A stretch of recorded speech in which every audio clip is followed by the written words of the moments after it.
أعوذ بالله من الشيطان الرجيم.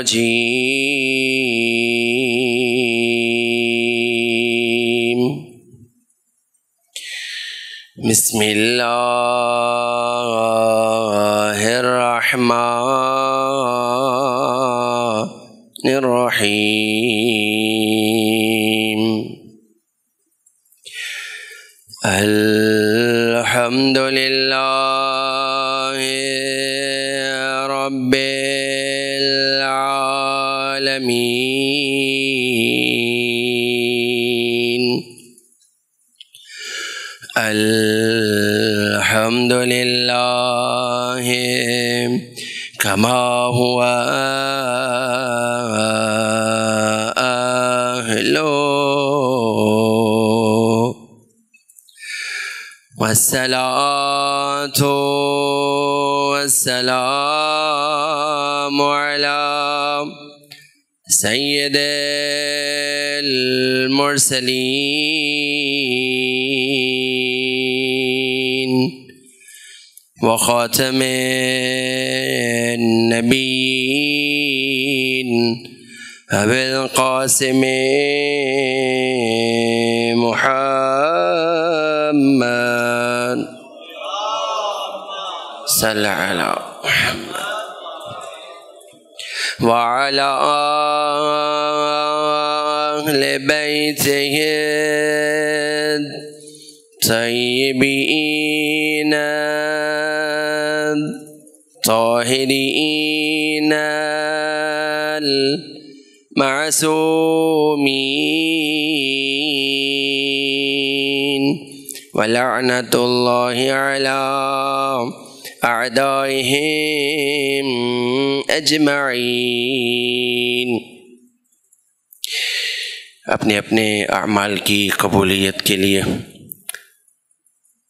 اپنی اپنی حاجات کی برابری کے لیے، اپنے اپنے اطمینان قلب کے لیے، اس مجلس عزا کی قبولیت کے لیے، اپنے اپنی پریشانیوں کے دور ہونے کے لیے، اپنے اپنے مرحومین کی ارواح کی بلندی کے لیے بآواز بلند صلوات صلی علی محمد۔ اما بعد، فقد قال اللہ تبارک و تعالی فی کلامہ المجید وفرقانہ الحمید وقولہ الحق وهو أصدق القائلين۔ بسم الله الرحمن الرحيم۔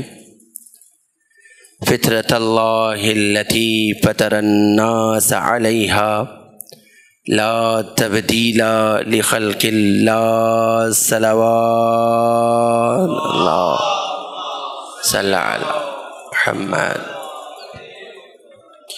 پروردگار کا کروڑ بار شکر ادا کرتے ہیں کہ اس نے ہمیں یہ توفیق دی کہ ہم فرش عزا پر حاضر ہو کر حسین کی دکھیاری ماں کو اس کے لال کا پرسہ دے سکیں، اور دعا کرتے ہیں کہ پروردگار تو نے ہدایت کے جو نگینے اس دسترخوان معرفت پر، اس دسترخوان حسینی پر ہمارے لیے مختص کر رکھے ہیں، اس فرش عزا کے توسط سے ہمارے شامل حال فرما، وہ تمام عزاداران جو جہاں پر عزا کا سلسلہ لے کر چل رہے ہیں، ان کی جان، مال، عزت اور ناموس کی حفاظت فرما۔ بانی محفل کا یہ فرش عزا بجانا اپنی بارگاہ میں قبول و منظور فرما، اور اس کے ساتھ ہی ایک سورہ فاتحہ کی درخواست ہے کہ آج کی یہ محفل کے بانیان، ان کے مرحومین سید اعجاز حسین جعفری بیگم، سید محمد علی، سید شوکت علی، سید محمود علی شمیم اختر، فردوس جہاں اور دیگر خاندان کے مرحومین، اور حضرت آدم سے لے کر آج تک جتنے بھی مرحومین عزادار ہیں ان کے لیے بالخصوص علماء کرام مجتہدین عظام جو اس دنیا سے رخصت ہو گئے، مکتب جعفریہ کی خدمت کرتے ہوئے ایک مرتبہ سورہ فاتحہ 3 مرتبہ سورہ اخلاص کی تلاوت فرمائیں۔ بسم اللہ الرحمن الرحیم الرحمن الرحیم مالک یوم الدین صراط الذین انعمت علیہم غیر المغضوب علیہم۔ بسم اللہ الرحمن الرحیم قل هو اللہ احد اللہ الصمد۔ بسم اللہ الرحمن الرحیم قل هو اللہ احد اللہ الصمد۔ بسم اللہ الرحمن الرحیم قل هو اللہ احد اللہ الصمد۔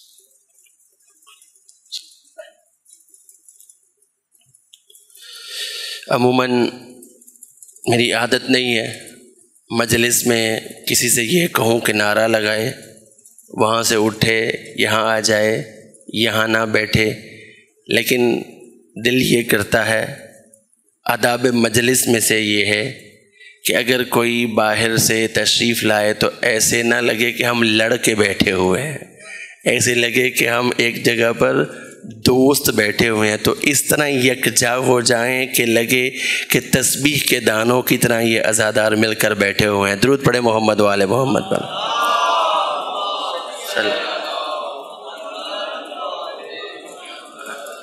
سلامت رہیں۔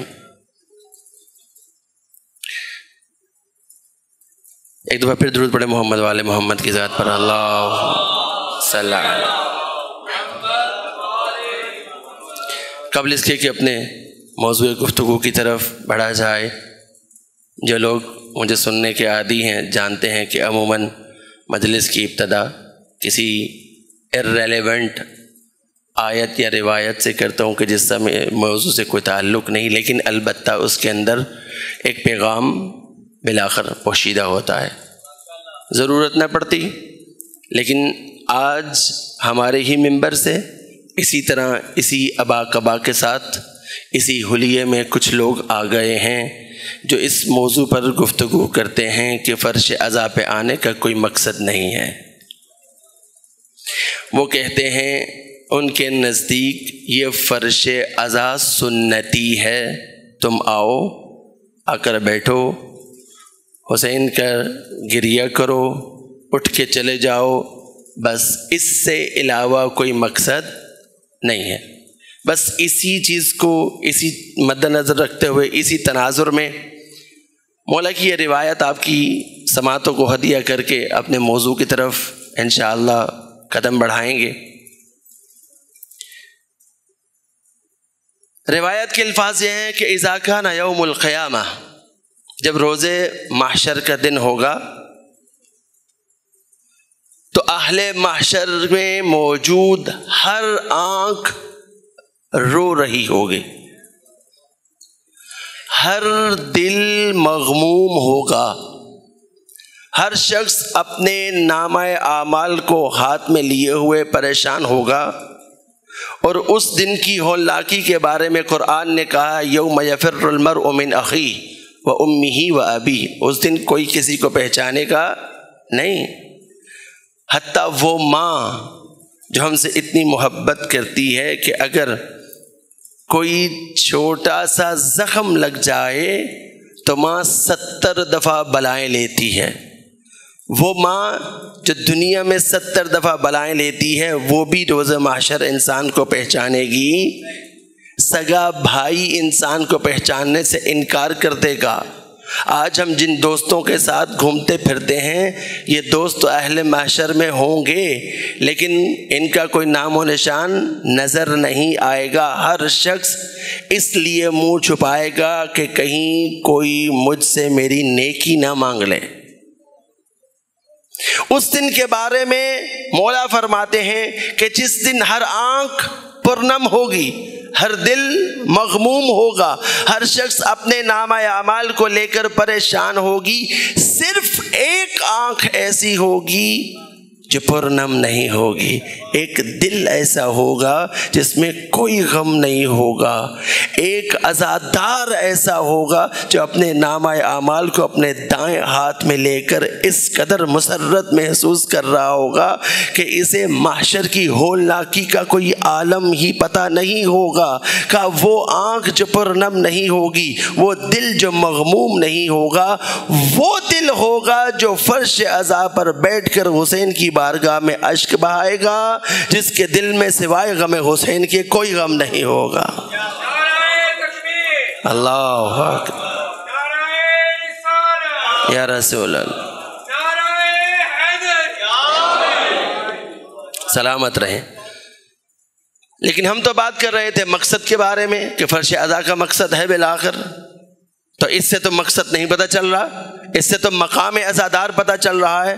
آگے بڑھیے، یہی عزادار کہ جس کی آنکھ پرنم نہیں ہوگی، جس کا دل مغموم نہیں ہوگا، پروردگار کی طرف سے جناب سیدہ کو یہ حکم ہوگا کہ آگے بڑھیں، اپنے عزاداروں کو جمع کریں اور جنت کی طرف لے جائیں۔ یہ تمام کے تمام عزادار پروردگار کے عرش پر پہنچیں گے، جہاں پر پہلے سے موجود حسین ابن علی اس کا انتظار کر رہے ہوں گے۔ یہ تمام کے تمام عزادار عرش پروردگار پر حسین کی مجلس میں بیٹھے ہوں گے۔ کتنی دیر تک بیٹھے رہیں گے یہ بتایا نہیں، روایات میں، تاریخ میں نہیں ملتا، کسی روایت میں نہیں پتا چلے گا کہ کتنی دیر تک یہ تمام کے تمام عزادار حسین کی مجلس میں بیٹھے ہوں گے۔ البتہ یہ الفاظ ملتے ہیں کہ حور و غلمان جو باب جنت پہ کھڑے ہوں گے مڑ مڑ کر انہیں دیکھ رہے ہوں گے اور کہہ رہے ہوں گے نحنو ننتظرکم، ہم تمہارا انتظار کر رہے ہوں گے۔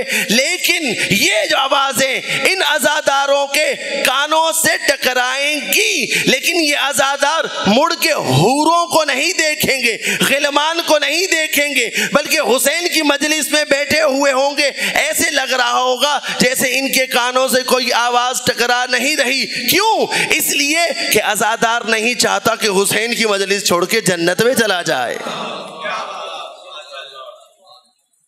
تو مقصد کیا ہے؟ مقصد کیا ہے؟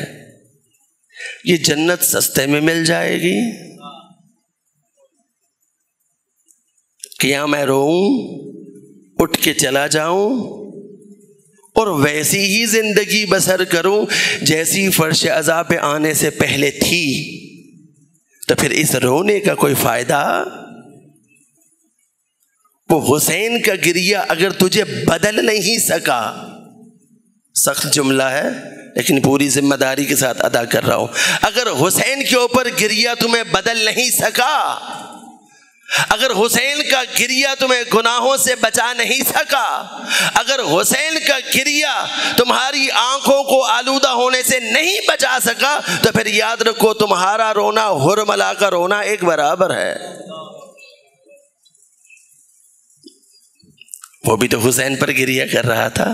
اس بات پر بھی ہمیں تان و تشنی کی جاتی ہے، میں نے کہا سخت جملہ ہے، لیکن مقصد عزاداری ہے، ایسا نہیں ہے۔ کہا کہ مقصد عزاداری کو سمجھنا ہے تو سید سجاد سے جا کر سمجھو۔ تو سید سجاد کی زندگی ذرا اٹھا کر دیکھو نا، سید سجاد کی زندگی پر چاروں طرف سے پہرے لگے ہوئے تھے، کبھی موقع ملا تو آپ کو بتاؤں گا، چاروں طرف سے پہرے لگے ہوئے تھے۔ سید سجاد نے کربلا پہنچانے کے لیے گریے کا راستہ نہیں صرف اختیار کیا، بلکہ گریے کی صورت میں لوگوں کے دلوں میں شمع اہل بیت اس طرح سے روشن کی کہ سید سجاد بیک وقت 1000 غلاموں کو شب قدر میں آزاد کرتے ہوئے اس طرح سے آزاد کرتے تھے کہ انہیں کہتے تھے کہ تمہیں راہ خدا میں آزاد کر رہا ہوں، اب کسی کی جا کے غلامی نہ کرنا، اور یاد رکھو معاشرے میں جا کے آزادانہ زندگی بسر کرنا۔ لیکن یاد رکھو وہ جو پیغام کربلا تمہارے دل میں پہنچایا ہے، اس شمع کو لوگوں کے دلوں میں جا کر روشن کرنا اور لوگوں کو بتانا کہ پیغام کربلا یہ ہے اور مقصد کربلا یہ ہے۔ جنت اتنی سستی نہیں، جنت اتنی سستی، جنت کے لیے کچھ پاپڑ بیلنے پڑیں گے۔ ایک مثال اور بس اس موضوع کو سمیٹ کر اپنے موضوع کی طرف بڑھوں گا۔ اکثر یہ مثال دیتا ہوں، میرا بچہ اور کسی عام گلی محلے کا بچہ دونوں لڑ پڑے. میں نے اپنے بچے کی تربیت پہ بہت محنت کی. باہر نکلا تو دیکھا کہ گلی کا بچہ، کسی عام آدمی کا بچہ اور میرا بچہ برابر ہو گئے. میں آگے بڑھا، آہستہ سے اپنے بچے کا ہاتھ پکڑا اور گھر لے گیا. جا کر پوچھا کیا بات تھی، کیوں ایسا کام کیا؟ تو بچے نے کہا بابا وہ بھی یہ کر رہا تھا. تو میرا جواب کیا ہونا چاہیے؟ تم تو میرے بیٹے تھے، تمہاری تربیت تو میں نے کی ہے، تمہارے ساتھ میرا نام لگا ہوا ہے. تمہیں کچھ شرم کرنی چاہیے تھی، تمہیں کچھ حیا کرنی چاہیے تھی. اب جب روز محشر، فلسفہ مثال تقریب ذہن ہے، اب جب روز محشر ہم عزادار اپنا نامہ اعمال لے کر حسین ابن علی کی بارگاہ میں پہنچیں گے کہ مولا جنت کی سٹیمپ لگا دیں، اور اس نامہ اعمال میں کچھ نہیں ہوگا، نمازیں نہیں ہوں گی، روزے نہیں ہوں گے، کوئی اعمال انجام نہیں دیے ہوں گے، الٹا گناہوں کی ایک فہرست ہوگی. تو کم سے کم حسین مجھ سے کہیں گے نا تو میرا اپنا تھا، تو فرش عزا پر جاتا تھا. کیا میرے گریے نے تیرے اندر کوئی تبدیلی پیدا نہیں کی؟ فرش عزا تبدیلی کا نام ہے. بس اس سے زیادہ آپ کو سہمت سماعت نہیں دوں گا. ایک دفعہ درود پڑھے محمد والے محمد کی ذات پر.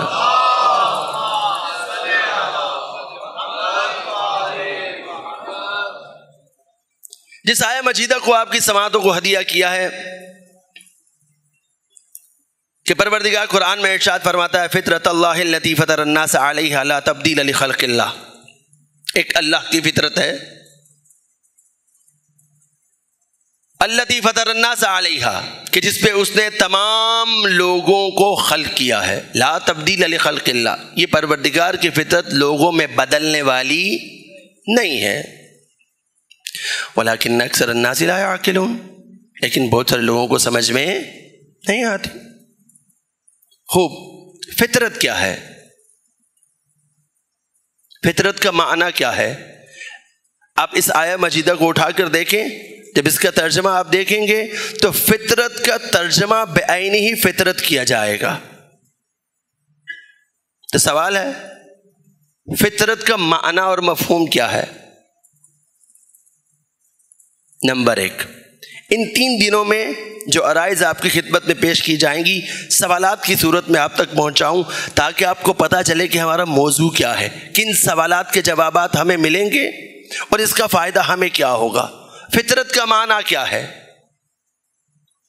کیا ہر پیدا ہونے والا بچہ، چاہے وہ مسلمان کا ہو، چاہے عیسائی کا ہو، چاہے وہ مجوسی کا ہو، مسلمان ہے یا نہیں؟ اگر انسان فطرت کی صدا کو سنے تو کیا ممکن ہے کہ وہ اپنا سفر پروردگار کی طرف کرے؟ کیا کہیں کوئی ایسا ایریا پایا جاتا ہے کہ جہاں پر پروردگار کا کوئی نمائندہ نہیں پہنچ سکا یا پروردگار کا پیغام نہیں پہنچ سکا؟ اور اگر نہیں پہنچ سکا تو ان لوگوں نے جو اعمال انجام دیے فطرت کی آواز کو سنتے ہوئے، کیا پروردگار ان کے اعمال کو قبول کرے گا؟ کیا انسان فطرت کی آواز کو سنتے ہوئے سوائے علی کے کسی اور امام کو قبول کرے گا؟ کیا انسان فطرت کی آواز کو سنتے ہوئے، فطرت کا مشاہدہ کرتے ہوئے پروردگار کو حاصل کرنے میں کامیاب ہو جائے گا؟ اور پھر یہ جو فطرت جس پر پروردگار نے انسان کو خلق کیا ہے، اگر اس کی آواز کو نہ دبایا جائے، اس کی آواز کو سنتے چلے جائیں تو کیا ہمارا راستہ صراط مستقیم ہوگا یا نہیں ہوگا؟ یہ ان چند سوالات کے جوابات کوشش کریں گے کہ ان 3 دنوں میں آپ کی سماعتوں کو ہدیہ کیا جائے. فطرت کا معنی کیا ہے؟ ہمارے ہاں بھی ایسا ہوتا ہے، پنجابی بولتے ہیں، اردو بولتے ہیں، بعض الفاظ بعض زمانوں میں ہجرت کرتے ہیں. مثلا اردو کے بہت سارے الفاظ ہیں جو ہجرت کر کے پنجابی میں چلے گئے، پنجابی کے بہت سارے الفاظ ہیں جو ہجرت کر کے اردو میں آ گئے، اردو زبان کے لوگ اسے استعمال کرنے لگے۔ اسی طرح اردو کے کچھ الفاظ ایسے ہیں جو ہجرت کر کے انگریزی زبان میں چلے گئے۔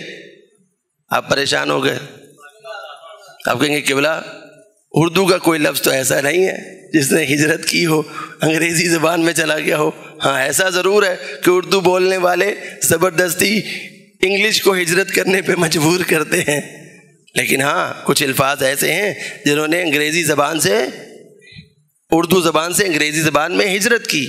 مثلا لفظ لوٹ، لوٹ مار کرنا، چونکہ انگریزوں نے یہاں بیٹھ کے خوب لوٹ مار کی تھی، اب جب گئے تو اور تو کچھ نہیں لے کے گئے، یہ لفظ لوٹ ساتھ لے گئے ہیں۔ درود پڑھے محمد وآل محمد پر، صلی علی محمد وآل۔ لہذا فطرت ان الفاظوں میں سے ہے کہ جنہیں غرائب القرآن کہا جاتا ہے۔ خود اہل عرب کے لیے یہ الفاظ ایسے تھے کہ جن کے مطالب اور معانی کو سمجھنے کے لیے انہیں غور و خوض کرنا پڑا، تفحص کرنا پڑا، تب جا کے وہ ان کے مطالب تک پہنچ پائے۔ انہی میں سے ایک کتاب لکھی گئی ہے غرائب القرآن، جس میں تمام ان الفاظوں کو جمع کیا گیا ہے کہ جنہیں سمجھنا مشکل تھا۔ خود مفسرین نے ان کو سمجھنے کے لیے بہت غور و خوض کیا۔ تو فطرت بھی انہی الفاظوں میں سے ایک لفظ ہے۔ ابن عباس حبر الامہ وہ کہتے ہیں کہ جب یہ قرآن کی آیت نازل ہوئی تو سمجھ نہیں آ رہی تھی کہ فطرت کا معنی کیا ہے، لہذا فطرت کے معنی کو سمجھنے کے لیے دور دراز کے علاقوں میں سفر کرنا پڑا، بدھوؤں کے ہاں جا کر دیکھنا پڑا کہ بالآخر یہ فطرت کے لفظ کو استعمال کیسے کرتے ہیں۔ کہا کہ ایک دن میں نے دیکھا کہ دو بدھو لڑ رہے تھے، اور لڑتے لڑتے ایک بدھو دوسرے سے کہہ رہا تھا انی فطرتها ووجدت ماء حلوا۔ دونوں کھڑے تھے، کنواں کھودا جا چکا تھا، پانی نکل آیا تھا، پانی میٹھا تھا۔ ایک بدھو دوسرے سے کہہ رہا تھا انی فطرتها ووجدت ماء حلوا، میں نے اس کو کھودا ہے یہاں تک کہ میں نے میٹھا پانی پا لیا ہے۔ کہ اس دن مجھے سمجھ میں آیا کہ فطرت کا معنی کیا ہے۔ فطرت کا معنی یہ ہے پہلی دفعہ کرنا اور کامل اور اکمل کرنا۔ توجہ ہے، پہلی دفعہ کرنا، کامل اور اکمل کرنا۔ یعنی کیا مطلب؟ مطلب یہ کہ جب پروردگار کہتا فطرت اللہ التی فطر الناس علیہا، تو وہ بتانا یہ چاہتا ہے کہ میں نے اس انسان کو کسی تجربے کی روشنی میں نے خلق نہیں کیا، پہلی دفعہ خلق کیا، کامل اور اکمل خلق کیا۔ کبھی آپ نے دیکھا کہ پروردگار نے تجربے کے طور پر کسی کا سر نیچے لٹکا دیا ہو، ٹانگیں اوپر کر دی ہو؟ نا، پہلے دن سے جس طرح سے خلق کیا آخری دن تک ویسے ہی خلق کر رہا ہے۔ علماء کہتے ہیں کہ یہاں فطرت بمعنی دین استعمال ہوا ہے، کہ پروردگار جب انسان کو پیدا کرتا ہے تو وہ دین اسلام پر پیدا کرتا ہے۔ کیا پروردگار نے قرآن میں کوئی اور لفظ بھی استعمال کیے دین کے لیے؟ تھوڑا سا تمہیدی سفر بور ہے، لیکن میرا فاضل مجمع ان ایسی باتیں سننے کا عادی ہے، اور الحمدللہ گھنٹوں خاموش رہ کر بھی تقاریر سننے کے عادی ہیں۔ یہ تھوڑا سا آپ کو تنگ کروں گا، نتائج بڑے خوبصورت ہیں۔ کیا پروردگار نے قرآن میں دین کے کوئی اور مترادفات بھی استعمال کیے ہیں؟ علماء بتاتے ہیں کہ 3 مترادفات پروردگار نے دین کے قرآن میں استعمال کیا ہے۔ پہلا مترادف ہے خود فطرت، دوسرا مترادف سورہ بقرہ میں پروردگار ارشاد فرماتا ہے صبغۃ اللہ ومن احسن من اللہ صبغہ، اللہ کا رنگ ہے۔ کیا اللہ کے رنگ سے اچھا کوئی رنگ ہو سکتا ہے؟ تو مجھے بتائیے، وہ پروردگار جو نظر نہیں آتا، جس کے بارے میں اسٹیبلش ہے کہ وہ غائب ہے، غائب الغیوب ہے، تو اس کا بھی کوئی رنگ ہو سکتا ہے؟ کیوں کہہ رہے ہیں پروردگار صبغۃ اللہ، اللہ کا رنگ ہے؟ اس لیے کہ یہ آیت کن مواقع پر نازل ہوئی دیکھنا پڑے گا۔ یہ ہمارے ہاں ایک سینئر مذہب ہے عیسائی، یہ کیا کرتے ہیں ان کے ہاں بچہ پیدا ہوتا ہے تو کیا کرتے ہیں؟ اس بچے کو پیپٹائز کرتے ہیں، خاص قسم کو غسل دلاتے ہیں. جا کر گوگل پر سرچ کیجئے گا پیپٹائز کرنا، بہت ساری ویڈیوز سامنے آئیں گی. پوچھا جائے کیا کر رہے ہو تو جواب یہ دیتے ہیں کہ یہ جو بچہ پیدا ہوا ہے اس بچے کے اوپر کوئی رنگ چڑھا ہوا نہیں ہے، لہٰذا ہم اس کے اوپر عیسائیت کا رنگ چڑھا رہے ہیں. پروردگار کہتا ہے تم کون سا رنگ چڑھا رہے ہو؟ میں نے اپنا رنگ چڑھا کر بھیجا ہے. صبغۃ اللہ ومن احسن من اللہ صبغہ. دوسرا لفظ کون سا ہوا؟ صبغہ. جاگتے رہیں گے تھوڑا سا ٹوٹاں کرتے رہیں گے تو مجھے سمجھ آتی رہے گی. پہلا لفظ فطرت، دوسرا لفظ صبغہ، تیسرا لفظ کون سا ہے؟ پروردگار قرآن میں ارشاد فرماتا ہے ما کان ابراہیم یہودی ولا نصرانی ولکن کان حنیفا مسلما.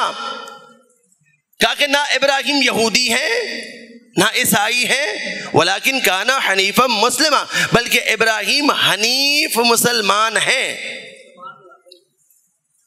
ہوا کیا؟ کہاں آئی یہ آیت؟ یہ آیت آئی کہ جب آخری نبی نے یہ بتایا کہ میں دین ابراہیمی کا تسلسل ہوں. جب بتایا کہ میں دین ابراہیمی کا تسلسل ہوں تو یہودی کہنے لگے بھائی ابراہیم تمہارے کہاں سے آ گئے؟ ہم تم سے پہلے سے موجود ہیں، ابراہیم ہمارے ہیں. نصرانی کہنے لگے ابراہیم ہمارے ہیں، ابراہیم کا تمہارے سے کیا تعلق ہے؟ تو یہاں پروردگار نے آیت نازل کی کہ ما کانا ابراہیم، ابراہیم نہیں ہے، نہ یہودی ہیں نہ عیسائی ہیں، ولیکن کانا حنیفا مسلما، بلکہ ابراہیم حنیف مسلمان ہے. علماء فرماتے ہیں کہ اس آیہ مجیدہ میں پروردگار نے دین کے لیے جو لفظ استعمال کیا ہے اسے حنیف کہتے ہیں. کتنے لفظ ہو گئے؟ 3. فطرت، صبغہ، حنیف. یہ تینوں لفظ پروردگار نے قرآن میں دین کے مترادفات کے طور پر استعمال کیے ہیں. چلیں ساتھ ساتھ فضائل کے نکات پہ چلتے رہیں تاکہ آپ کی خاموشی نہ ہو اور لوگ نیند نہ لیں میرے سامنے. یہ نبی کے دور میں پیش آیا کہ پروردگار کہتا ہے ابراہیم نہ تمہارے ہیں نہ تمہارے ہیں، بلکہ وہ دین اسلام پر ہیں. پتہ یہ چلا شخصیت میں دم ہونا تو زور دے کے منوانی نہیں پڑتی. ہر کوئی کہتا ہے کہ ہمارے ہیں. ایسا ہی ایک واقعہ نبی کے دور میں بھی پیش آیا. مدینۃ الرسول ہے، مسجد نبوی ہے، اور مسجد نبوی میں ممبر پر رسول خدا تشریف فرما ہے. مہاجر کہتے ہیں سلمان ہمارے ہیں، انصار کہتے ہیں ہمارے ہیں.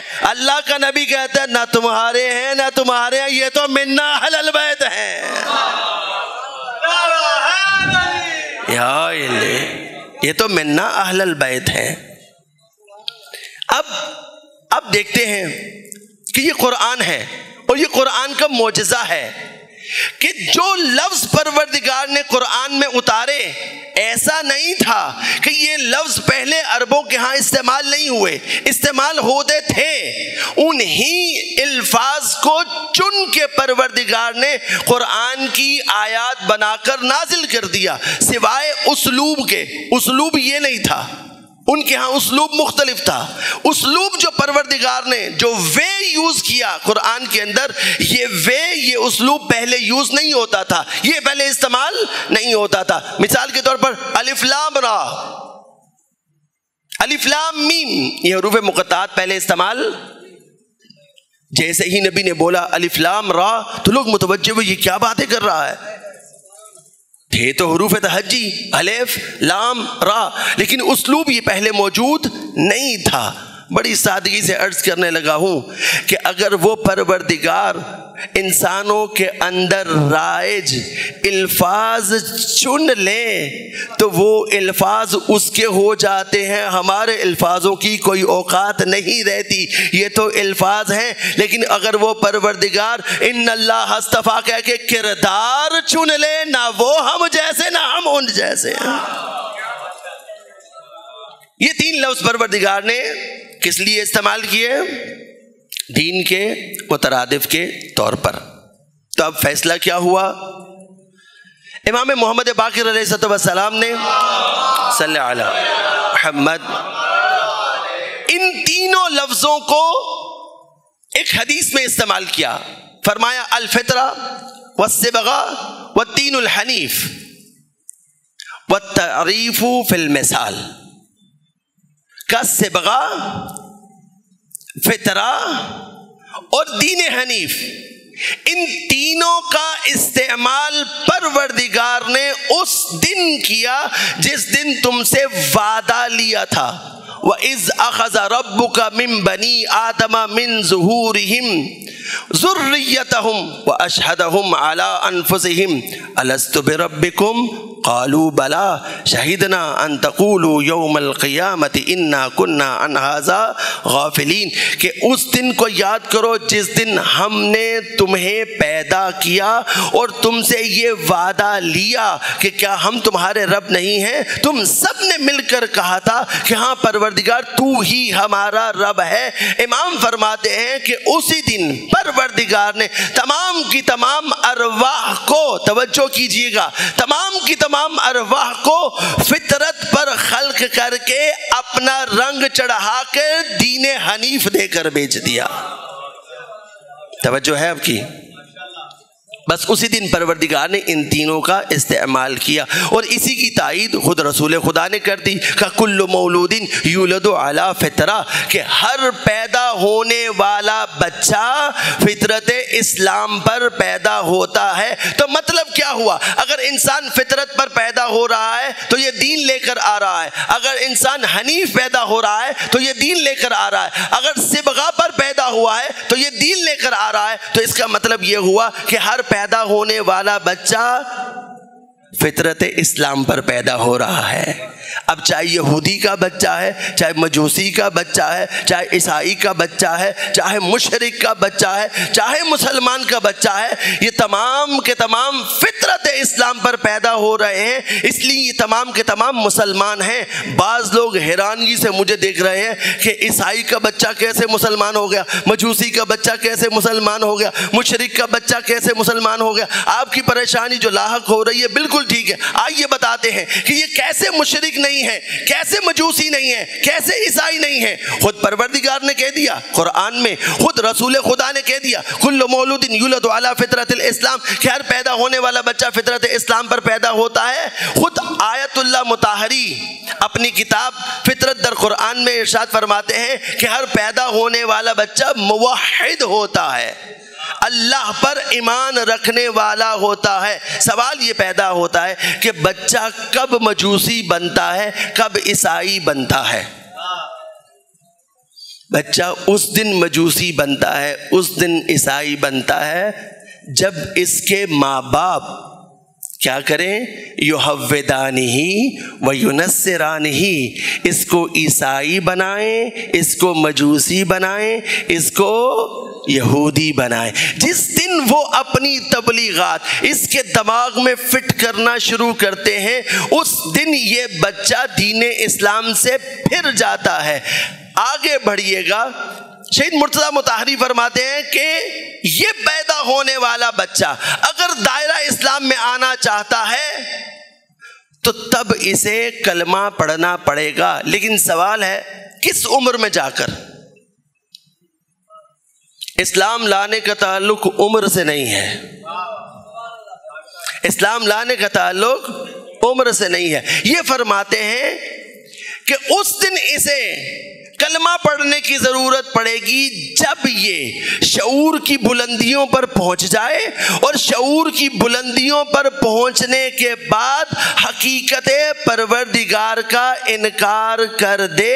اس دن یہ یا مشرک ہو جائے گا، یا عیسائی ہو جائے گا، یہ یہودی ہو جائے گا، یا مجوسی ہو جائے گا. پہنچ رہا ہے نا میرا پیغام؟ یعنی جس دن انسان اپنی عقل کے ترازو پر بیٹھ کر یہ فیصلہ کرے کہ کوئی پروردگار نہیں ہے، اگر ہے تو نبی صرف عیسیٰ تک ہے، اگر ہے تو نبی صرف موسیٰ تک ہے، اگر ہے تو نبی صرف عیسیٰ تک ہے، اس دن یہ بچہ یا مشرک ہے، یا عیسائی ہے، یا مجوسی ہے، یا نصرانی ہے. واضح ہو گئی بات؟ یعنی یہ بات طے ہے کہ جب تک انسان وجود پروردگار کا اقرار نہ کرے اپنی ہوش میں آنے کے بعد، تب تک یہ بچہ غیر مسلم نہیں ہے۔ آپ کی پریشانی دور کرنے لگا ہوں، یہ بات آپ تک پہنچ جانی چاہیے کہ انسان شعور کی بلندیوں پر پہنچنے کے بعد حقیقت پروردگار کا انکار کرے، اس دن وہ دائرہ اسلام سے خارج ہوگا۔ اب ہم سے یہ نہ پوچھا کرو کہ ابو طالب نے کلمہ کب پڑھا، نہیں پہنچے بعض افراد، ساتھ مل کر سفر کرنا ہے۔ ہم سے یہ نہ پوچھو ابو طالب نے کلمہ کب پڑھا، ابو طالب نے کلمہ پڑھا ہوتا تو تمہیں نظر آتا نا، ابو طالب نے تو کلمہ پڑھا ہی نہیں۔ بعض لوگ پریشان ہو گئے، ابو طالب کیوں کلمہ پڑھتے، کیوں ابو طالب کو کلمہ پڑھنے کی ضرورت ہے؟ بھئی اس لیے کہ بعض لوگوں کا کلمہ پڑھنا تاریخ میں نظر آتا ہے، وہ گئے تلوار نکال کر گئے اور پھر انہوں نے کچھ سنا اور وہ قرآن کی آیتیں تھیں۔ یاد رکھیے گا مسلمان کا، مومن کا کلمہ آپ کو تاریخ میں نظر نہیں آئے گا، البتہ منافقین کا کلمہ گج بج کر آپ کو ملتا رہے گا۔ کیوں؟ یہ اس کا ہنر ہے منافق کا۔ چلیے آپ خوبصورت سن رہے ہیں، ایک جملہ اور سنتے جائیے گا۔ اسلام لانے کے لیے کلمہ شرط ہے ہی نہیں۔ چلیں منافقت کے جتنے باب ہیں اٹھا کر دیکھ لیجئے، منافق ہونے کی پہلی شرط یہ ہے کہ منافق کلمہ اسلام پڑھ لے۔ کیوں؟ جب منافق کلمہ اسلام پڑھے گا تو اندر سے کافر ہے، کلمہ اس لیے پڑھ رہا ہے تاکہ مومنوں میں بیٹھنے کے لیے اسے ایک ردا مل جائے، اسلام کی ردا اوڑھے اور یہ اوڑھ کر مومنوں میں بیٹھ کر یہ ثابت کر سکے کہ میں دین اسلام لے آیا ہوں۔ حقیقت میں وہ اندر سے کافر ہے، منافق ہے۔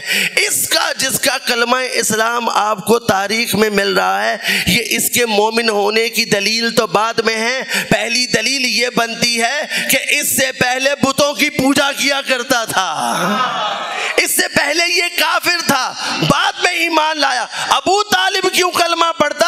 ابو طالب نے حقیقت پروردگار کا انکار ہی نہیں کیا تو کافر کب ہو گیا؟ اور علامہ نقن کا جملہ سنتے جائیے، وہ کہا کرتے تھے کہ اگر ابو طالب اپنے گھر کے صحن میں بیٹھ کر ٹانگ بے ٹانگ چڑھا کر اپنے 2 بچوں کو آواز دے دے تو مولوی تیرا کلمہ پورا ہو جاتا ہے۔ ابو طالب کو کلمہ پڑھنے کی ضرورت نہیں ہے۔ پروردگار نے اس انسان کو پیدا کیا فطرت پر، اور فطرت پر پیدا کرنے کے بعد انسان کو عقل عطا کی۔ جیسے ہی انسان کا بچہ پیدا ہوتا ہے تو پروردگار قرآن میں ارشاد فرماتا ہے واللہ اخرجکم من بطون امہاتکم لا تعلمون شیئا وجعل لکم السمع والابصار والافئدہ قلیلا ما تشکرون۔ پروردگار نے تمہیں اس طرح سے ماؤں کے بطن سے پیدا کیا، لا تعلمون شیئا، تم جانتے کچھ نہیں تھے، وجعل لکم السمع والابصار والافئدہ، اس پروردگار نے تمہارے لیے سماعت کو قرار دیا، بصارت کو قرار دیا، والافئدہ اور عقل کو قرار دیا۔ توجہ کیجئے گا، کتنی چیزیں پروردگار نے عطا کی؟ 3، سماعت، بصارت، عقل۔ سماعت، بصارت، عقل، کتنی چیزیں عطا کی؟ 3، سماعت، بصارت، عقل۔ کہا یہ تم انسان پیدا کیے گئے ہو، فطرت پر پیدا ہوئے ہو، تمہیں عقل عطا کی ہے۔ اس عقل کے 2 بازو ہیں، ایک سماعت ہے، ایک بصارت ہے۔ سماعت اور بصارت کے ذریعے تم علم حاصل کرو گے، اس علم کو حاصل کرنے کے بعد تم اپنی عقل کو دو گے، تمہاری عقل اس علم کے فیصلہ کرے گی کہ کیا یہ صحیح ہے یا غلط ہے، حق ہے باطل ہے، اچھائی ہے بدی ہے۔ عقل کی کسوٹی پر پرکھا جائے گا ان معلومات کو، اور اس کے بعد تمہیں عقل بتائے گی حق اور سچ کیا ہے۔ مثال کے طور پر آپ یہاں سے باہر نکلے تو آپ نے دھواں نکلتا ہوا دیکھا، آپ پریشان ہوئے۔ پریشان کیوں ہوئے؟ آنکھوں نے انفارمیشن لی کہ دھواں ہے۔ جیسے ہی دھوئیں کا لفظ عقل کو دیا تو عقل نے کہا اگر دعا ہے تو آگ لگی ہوگی۔ آپ پریشان ہوئے کہ یقیناً ایسے ہی ہے، پتہ نہیں اس گھر میں آگ لگ گئی ہے۔ آپ فوراً سے گئے، ڈور بیل دی تو اندر سے بندہ ہنستا مسکراتا باہر نکلا، بھائی آپ کے گھر میں آگ لگ گئی ہے؟ اس نے کہا نہیں آگ نہیں لگی، ہم باربیکیو بنا رہے ہیں، ہم نے آگ خود جلائی ہے۔ آپ نے یہ انفارمیشن عقل کو دوبارہ دی کہ بھئی وہ جو دھواں نظر آ رہا تھا وہ کسی بہت بڑی آگ کا نہیں تھا، بلکہ کسی نے خود ہی آگ لگا کر اس کے اوپر اپنے پکوان کا بندوبست کیا تھا۔ اب عقل نے آپ کو بتایا کہ ہر دفعہ جب دھواں دیکھو تو پریشان نہ ہونا کہ کہیں سچی مچی آگ لگ گئی ہے۔ ایسے ہی ہے جی۔ مطلب کیا ہوا؟ انسان اپنے حواس خمسہ کے ذریعے معلومات حاصل کرے گا، ان معلومات کو عقل کو فراہم کرے گا، عقل ان معلومات کے درمیان تمیز کرے گی کہ یہ صحیح ہے یہ غلط ہے، اور آپ کو ایک پیغام واپس پہنچا دے گی کہ لو یہ پیغام صحیح ہے، باقی تمام انفارمیشن جو تم نے سنی ہے جو تمہاری آنکھوں نے دیکھی ہے وہ غلط تھی۔ میرے ساتھ ہیں؟ قرآن سے ہی سفر کرنا ہے آج۔ یہ تمام آیات مجیدہ جو آپ کو ہدیہ کر رہا ہوں اپنے اذہان عالیہ میں محفوظ رکھیے گا، انشاءاللہ تیسرے دن نتیجے کے طور پر آپ کو یہ تمام آیات ایک دفعہ پھر سننے کو ملیں گی۔ پروردگار قرآن میں ارشاد فرماتا ہے وَلَقَدْ ذَرَأْنَا لِجَهَنَّمَ كَثِيرًا مِنَ الْجِنِّ وَالْإِنسِ لَهُمْ قُلُوبٌ لَا يَعْقِلُونَ بِهَا وَلَهُمْ آذَانٌ لَا يَسْمَعُونَ بِهَا، کہ میں انسانوں کی کثیر تعداد کو اٹھا کر جہنم میں پھینک دوں گا۔ پروردگار کیوں پھینک دے گا؟ تو انسان سے بڑا محبت کرتا ہے، یہ تیری انسان ہی وہ مخلوق ہے جسے پیدا کرنے کے بعد تو نے کہا تھا فتبارک اللہ احسن الخالقین، اور آج تو اس قرآن کی آیت میں کہہ رہا ہے کہ کثیر تعداد کو اٹھا کر جہنم میں پھینک دوں گا۔ تو پروردگار وجہ کیا ہے؟ وجہ یہ ہے کہ لہم قلوب لا یعقلون بہا، ان کے پاس عقل ہے سوچتے نہیں، وَلَهُمْ آذَانٌ، ان کے پاس کان ہیں، لا یسمعون بہا، اس سے سنتے نہیں، وَلَهُمْ أَعْيُنٌ، ان کے پاس آنکھیں ہیں، لا یبصرون بہا، اس سے دیکھتے نہیں ہیں، أُولَئِكَ كَالْأَنْعَامِ، یہ سب کے سب جانور ہیں، بل ہم ازل، بلکہ اس سے بھی بدتر ہے۔ ویسے عجیب ہے، یہ آیت کا اسلوب بڑا عجیب ہے۔ یہ ہم ہیں، یہ انسان ہے، اس کے اندر جذبات اور عواطف پائے جاتے ہیں، کبھی ہم غصے میں آ گئے، کبھی ہم خوش ہیں، کبھی ہم مغموم ہیں، کبھی ملی جلی کیفیت ہے، کبھی پیار کی کیفیت ہے، کبھی مارنے کی کیفیت ہے۔ یہ تمام کیفیت ہے جو انسان پر عوارض ہوتی ہیں، لیکن کیا پروردگار پہ بھی کیفیات آتی ہیں؟ نہیں، پروردگار ان کیفیات سے آری ہے، اس کے ہاں سنخیت پائی جاتی ہے۔ ایسا نہیں ہے کہ آج وہ خوش تھا تو اس نے مجھے دے دیا، کل وہ ناراض ہو گیا تو وہ مجھ سے چھین لے گا۔ آج وہ بہت خوش تھا اس لیے زیادہ بارش برسا دی، کل وہ ناراض ہو گیا تو پورا سال اس نے بارش نہیں برسائی۔ پروردگار کے ہاں سنخیت پائی جاتی ہے، یہ جذبات اور عواطف پروردگار کے ہاں نہیں پائے جاتے، لیکن اس کے باوجود یہ انسان ہے نا، کبھی ایسا ہوتا ہے کہ ہم ایک خاص موڈ میں ہوتے ہیں تو زبانوں کا تبادلہ ہوا، ہم نے کچھ سخت الفاظ بولے، ایک بولا، دوسرا بولا، تیسرا بولا، چوتھا بولا، ابھی بھی دل کو سکون نہیں ہو رہا، تو پھر ہم ایک سپرلیٹو ڈگری کا کوئی لفظ نکالتے ہیں اور وہ پھینکتے ہیں، پھر کہتے ہیں کہ ہاں اب دل کو سکون ہو گیا۔ جیسے ہمارے وہ لوگ جو ابراڈ میں رہتے ہیں وہ اس مثال کو اچھا سمجھتے ہیں، وہ کہتے ہیں کہ اگر لڑائی ہو جائے تو انگلش میں جتنی مرضی باتیں کر دیں، کل بھی سکون نہیں ہوتا جب تک پنجابی میں چار نواز نہ تھے۔ اور ہمارے ایک عالم دین ہیں، وہ کہا کرتے ہیں، کراچی کے آبدی صاحب، وہ فرماتے ہیں تبرہ اردو میں کرنے کا مزہ نہیں آتا، تبرے کا جو مزہ پنجابی میں آتا کسی زبان میں نہیں آتا۔ تو پروردگار کے ہاں تو سنخیت پائی جاتی ہے، اس کے ہاں تو یہ جذبات اور عواطف نہیں ہے، یہ انسان ہے کہ چند لفظ بولنے کے بعد وہ کہتا ہے کہ نہیں ابھی دل کو تسلی سکون نہیں ہوا، پھر ایک اور لفظ بولتا ہے، بعین ہی یہی اسلوب پروردگار نے استعمال کیا، کہا یہ جو جن کو عقل دی ہے سوچتے نہیں ہیں، جن کو آنکھیں دی ہیں دیکھتے نہیں ہیں، جن کو کان دی ہیں سنتے نہیں ہیں، اولئک کالانعام، یہ سب کے سب جانور ہیں۔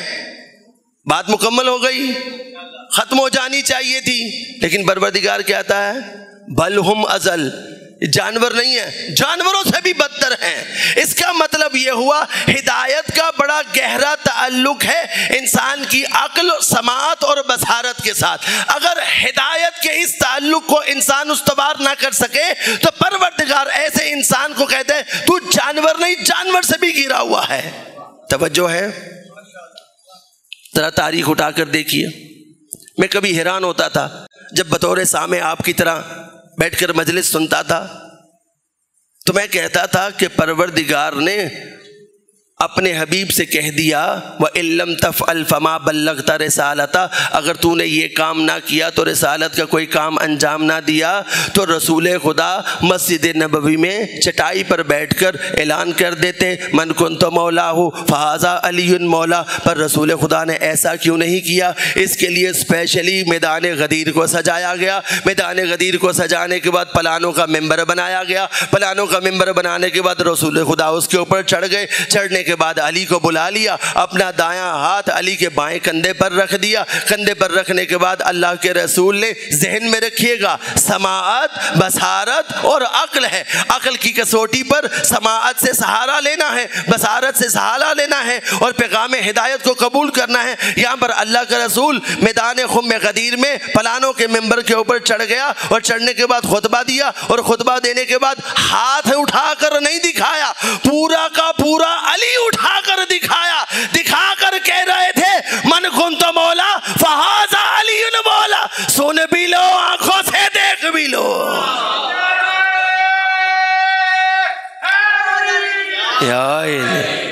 سن بھی لو، آنکھوں سے دیکھ بھی لو۔ اٹھا کر دیکھیے خطبے کے الفاظ ہیں کہ سین یہ بن رہا تھا کہ جب اللہ کے نبی نے علی کو اپنے ہاتھوں پر اٹھایا تھا تو سوائے علی کے کوئی نظر نہیں آ رہا تھا۔ سین یہ بن رہا تھا کہ نبی علی کے پیچھے چھپ گئے تھے، امت کو صرف علی نظر آ رہے تھے۔ گویا اللہ کے رسول یہ پیغام دینا چاہتا تھا اگر ایک لمحے کے لیے میں تمہیں نظر نہ آؤں تو کمرے میں چھپ کہ اپنا نہ بنا لینا، علی کو قبول کر لینا۔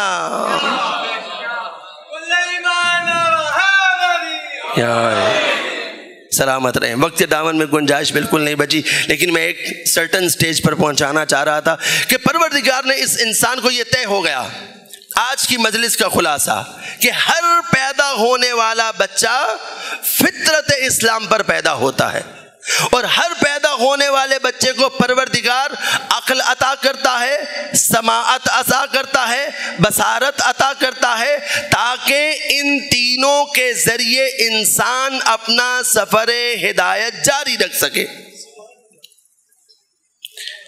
اب یہ انسان ہے اور یہ انسان کا بچہ ہے کہ جسے پروردگار نے عقل بھی دی، سماعت بھی دی، بصارت بھی دی۔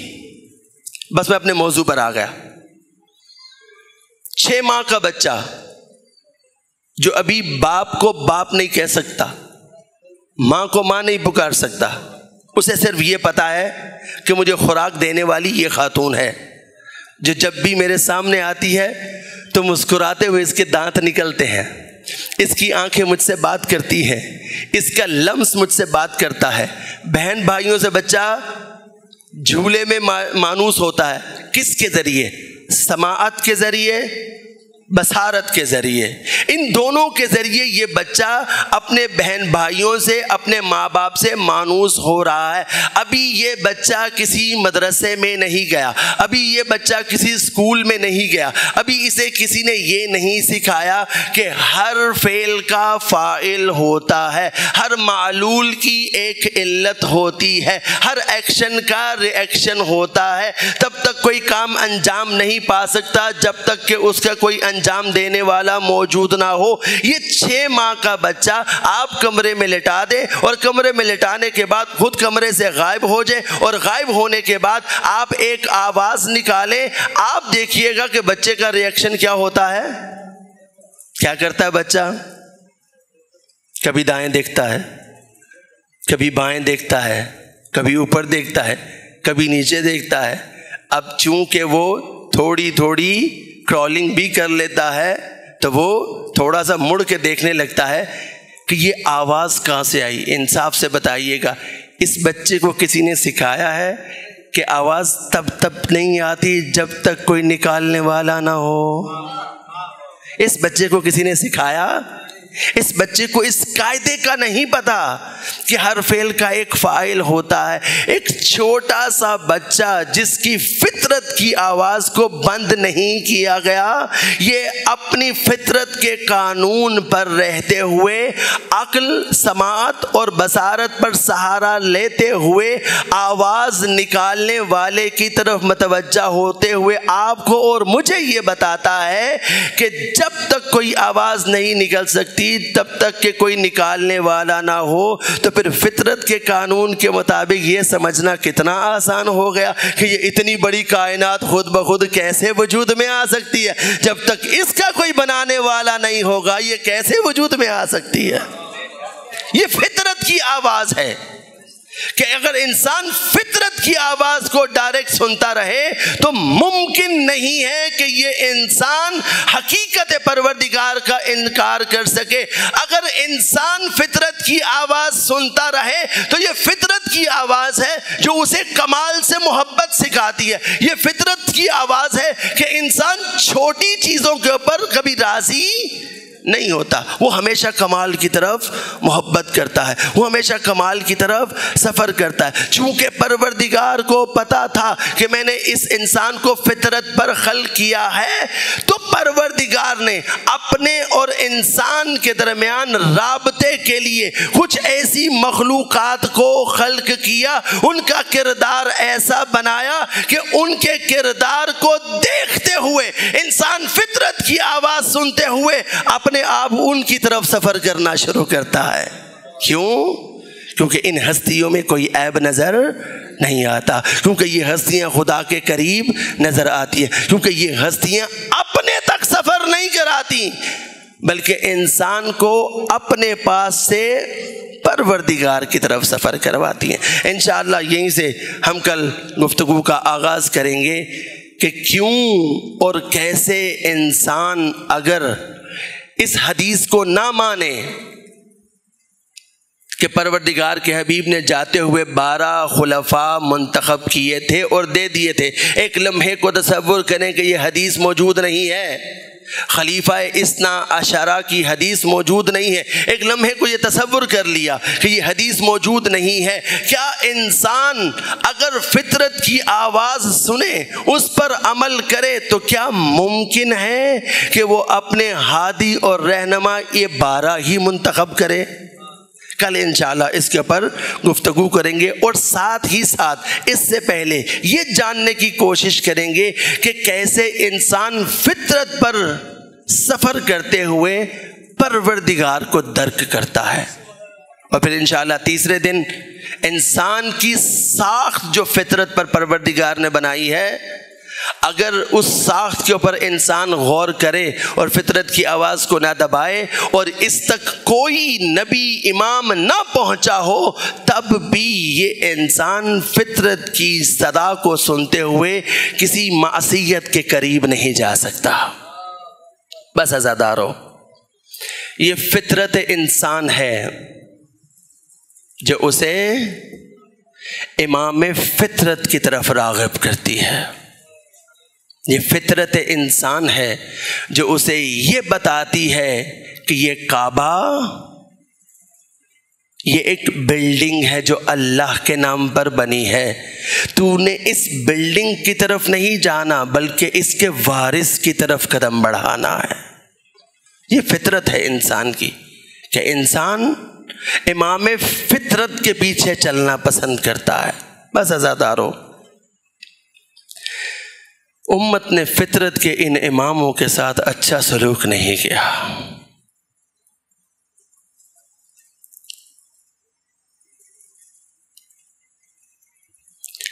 وہ امام فطرت کہ جو مدینہ سے نکلتے ہوئے یہ کہہ رہا تھا کہ میں اس امت کی اصلاح کے لیے نکلا ہوں، اسی امت نے اس امام فطرت کا اس بے دردی سے قتل کیا کہ کربلا میں 3 دن کا بھوکا اور پیاسا علی اکبر مارا گیا۔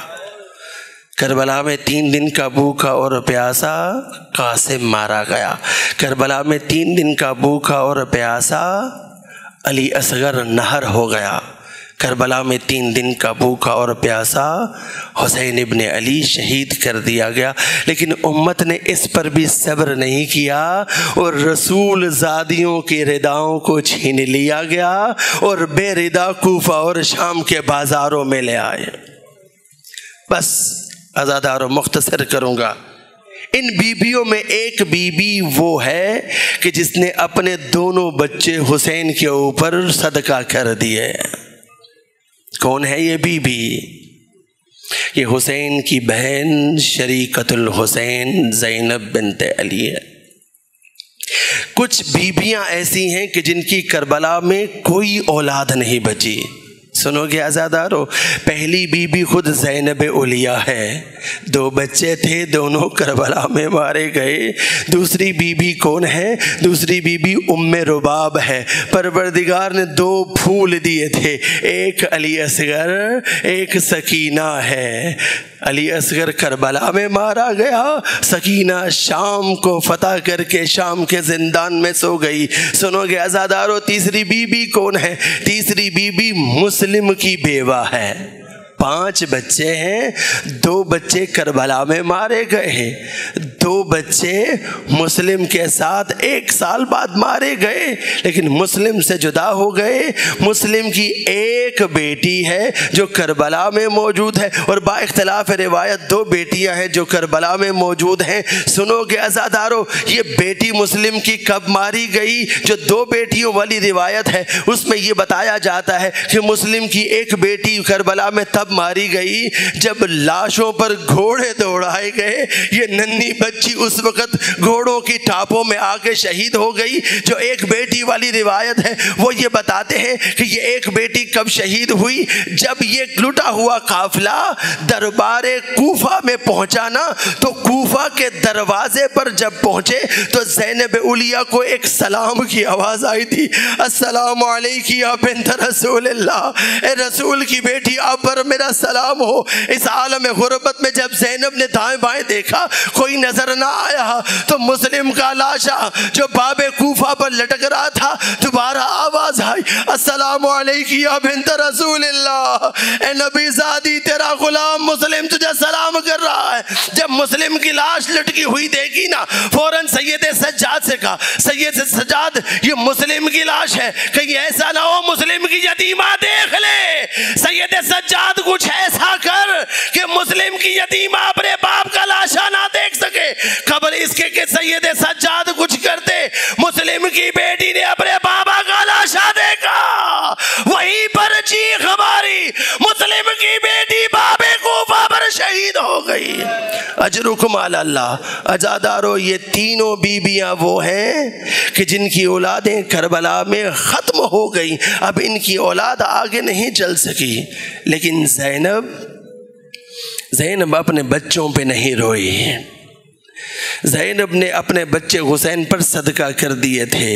اب زینب راہ کوفہ اور شام میں جب اپنے بچوں پر نظر جاتی ہوگی، میرا دل کہتا ہے کہ زینب اپنی نظروں کو حسین کے سر پر کر دیتی ہوگی، بھیا تجھ پر صدقہ کر دیے تھے۔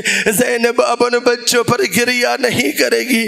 ہاں عزادارو، جب یہ لٹا ہوا قافلہ قید ختم ہو گئی، تبرکات آنے لگے نا، تو سید سجاد نے شرط رکھی تھی ہمارے شہداء کے سروں کو واپس کیا جائے۔ سنو گے عزادارو، شہداء کے سروں کی باری آئی نا تو سید سجاد نے بتایا پھپھی اماں شہداء کے سر آ رہے ہیں۔ تمام بیبیاں کھڑی ہو گئی، سب سے پہلے حسین کا سر آیا، آگے بڑی ماں جائے کو گلیجے سے لگایا، اونچی اونچی بین کرنے لگی، پھر علی اکبر کا سر آیا، پھر زینب نے آگے بڑھ کر استقبال کیا، پھر قاسم کا سر آیا، آگے بڑھ کر استقبال کیا، عباس کا سر آیا، آگے بڑھ کر بین کرنے لگی، عباس تجھے اپنی بین کی چادر پہ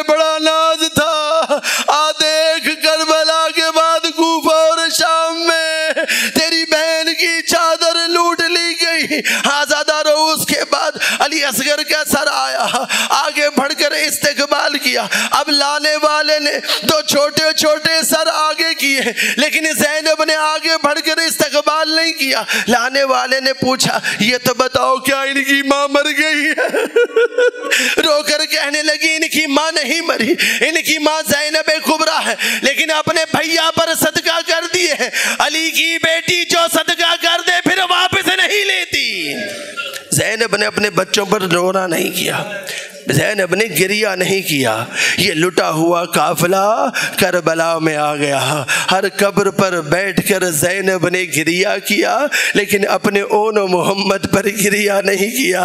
اب یہ لٹا ہوا قافلہ مدینہ میں داخل ہوا، بشیر نے صدا دی الا یا اہل یثرب، اے یثرب کے رہنے والوں، مدینہ رہنے کے قابل نہیں رکھا۔ ان الحسین قد قتل عطشانا فی الارض کربلا، حسین کربلا میں بھوکا اور پیاسا مارا گیا۔ بیبیاں اتری اپنے محملوں سے، اور اترنے کے بعد تمام بیبیاں رسول خدا کے قبر پر چلی گئی، سب بیبیوں نے بین کیے۔ اب جب زینب کی باری آئی نا، زینب بین کر رہی تھی نانا نانا اگر نہ محرموں کا مجمع نہ ہوتا زینب تجھے اپنی پشت دکھاتی، نانا اگر نہ محرموں کا مجمع نہ ہوتا زینب تجھے اپنی کلائیاں دکھاتی۔ تیری امت نے زینب کا کیا حال کیا ہے، لیکن یہاں بھی زینب نے اون محمد پر گریہ نہیں کیا۔ عزادار ذرا رک کر سنیے گا، اولاد والے ہو نا، بیٹیاں اپنے باپ سے بہت زیادہ اٹیچ ہوتی ہیں۔ باپ بیٹیوں کا ہر ناز نخرہ اٹھاتا ہے، بیٹی ہر تکلیف اپنے باپ کو بتاتی ہے، لیکن جب اس بیٹی کی شادی ہو جائے نا اور یہ اپنے سسرال میں چلے جائے نا، اب جب بیٹی گھر میں آتی ہے نا، باپ کو اپنا کوئی دکھ نہیں بتاتی، باپ سے کہتی ہے کہ میں بہت خوش ہوں، لیکن جیسے ہی ماں سامنے آتی ہے نا، بیٹی کے ضبط کے بندھن ٹوٹ جاتے ہیں، ماں کے کلیجے کے ساتھ لگتی ہے، سارے دکھ درد ماں کو سنانا شروع کرتی ہے۔ بس ایسی ہی کیفیت زینب کے ساتھ ہوئی۔ زینب قبر رسول سے اٹھی، اپنی ماں کی قبر پر آئی، 72 کا پرسہ دینا تھا، تمام بیبیوں نے بین کرنا شروع کیے۔ زینب ایک کونے میں بیٹھی ہوئی گریہ کر رہی ہے، اپنے دونوں ہاتھوں کو اپنے سر پر رکھا ہوا ہے، زاروں کتار رو رہی ہے۔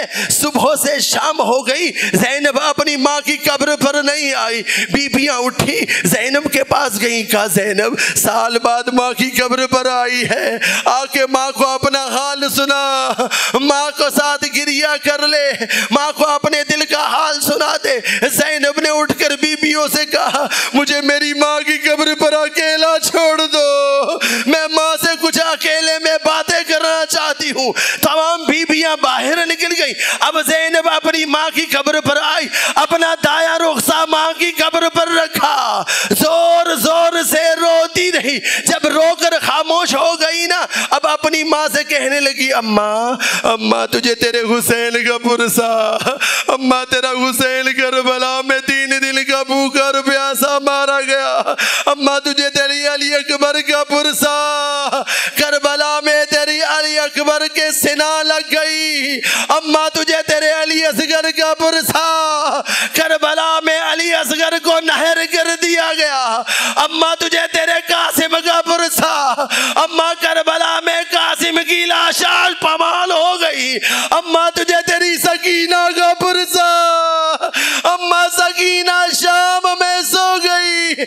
اب رو کر ماں سے کہنے لگی اماں تیرا گھر اجڑ گیا، لیکن زینب کا بھی بچا کچھ نہیں ہے۔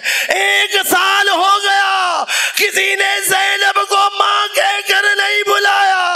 اماں تجھے میرے بچوں کا پرسا دے، میں تجھے تیرے بچوں کا پرسا دیتی ہوں۔ بس یہ کہہ کر زینب نے اپنے ردا کے دامن سے ایک کرتا نکالا، اس کرتے کو قبر سیدہ پر رکھ دیا، قبر سیدہ میں لرزہ پیدا ہوا۔ زینب اس کرتے کو ہٹا لے، حسین کا یہ کرتا برداشت نہیں کر سکتی، رو کر کہنے لگی اماں تو کرتا برداشت نہیں کر سکی، 70 قدم پر اپنے ماں چاہے کو اجبا ہوتے ہوئے زینب دیکھ رہی تھی۔ الا ولعنۃ اللہ علی القوم سيعلم الذين ظلموا أي منقلب ينقلبون۔ پروردگار تجھے واسطہ محمد والے محمد اس قلیل سے ذکر کو اپنی بارگاہ میں قبول منظور فرما، اس کا اجر کثیر ہمارے نام اعمال میں درج فرما، ان آنسوں کو رومال سیدہ میں جگہ عطا فرما۔ پروردگار تجھے واسطہ محمد والے محمد کا بے گھروں کو گھر عطا فرما، بے زروں کو زر عطا فرما، بے ہدایتوں کو ہدایت نصیب فرما، بے روزگاروں کو روزگار نصیب فرما، بے اولادوں کو اولاد نصیب فرما، جنہیں اولاد دیے بہترین تربیت کرنے کی توفیق عطا فرما۔ پروردگار تجھے واسطہ محمد و آل محمد کا مجتہدین کا سایہ ہمارے سروں پر تادیر مستدام فرما، جہاں جہاں دشمنان اسلام کے خلاف مجاہدین برسر بیکار ہیں انہیں فتح و نصرت عطا فرما، روح کربلا سے ہمیں آشنا فرما، ہماری ارواح کو امام زمان کے ساتھ متصل فرما۔ پروردگار تجھے واسطہ محمد و آل محمد کا جتنی دعائیں مانگی ہیں انہیں اپنی بارگاہ میں مستجاب فرما، وہ تمام عزاداران مومنین جنہوں نے میرے ذمہ دعاؤں کو لگایا ہے پروردگار تو انہ علیم بذات الصدور ہے، ان تمام عزاداروں کی دعاؤں کو قبول فرما، حجت اکولی اس کا ظہور جل فرما، ہم سب کو ان کی آوان و انصار میں شمار فرما۔ ربنا تقبل منا انك انت السميع العليم، آمین آمین یا رب العالمین برحمتك یا ارحم الراحمین۔ رحم اللہ من قرأ الفاتحہ۔ بسم اللہ الرحمن